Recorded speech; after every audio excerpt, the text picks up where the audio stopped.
ఇప్పటి వరకు మంగ్లీ గారు చేసినప్పుడు ఇఫ్ ఇన్ కేస్ మంగ్లీ గారే తప్పు చేసినప్పుడు పోలీసులు కానీ చట్టాలు కానీ ఆవిడ మీద ఎందుకు యాక్షన్ తీసుకోవాలి? అంటే బయట ఉంది ఇప్పటి వరకు కూడా నాన్ కాగ్నైజబుల్ అఫెన్సే ఆవిడ మీద అయినాయి.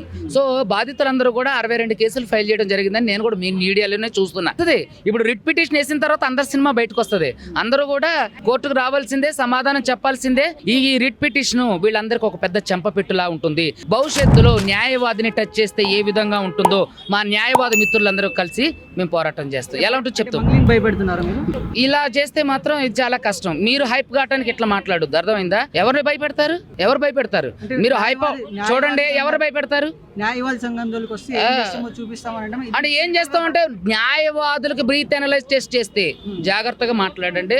దయచేసి మీడియా అంటే నాకు చాలా గౌరవం. చూడండి, ఎప్పుడూ కూడా హైప్ గా మాట్లాడి దీన్ని హైప్ క్రియేట్ చేసుకోవడానికి ప్రయత్నించద్దు. ఏదైతే బాధితులు ఉన్నారో వాళ్ళకి న్యాయం చేయడం కోసం మాత్రమే మాట్లాడండి. ఇది తప్పు. హైప్ కావటం, బాధితులు రోడ్డు మీద ఉన్నారండి.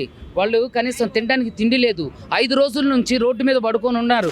ఆడవాళ్ళు అప్ అండ్ డౌన్ చేస్తున్నారు. అరే వాళ్ళు 5 లక్షలు, 3 లక్షలు, 2 లక్షలు, 10 లక్షలు ఇట్లా వాళ్ళ జీవితంలో పోగేసుకున్నదంతా కూడా వీళ్ళకి కట్టారు.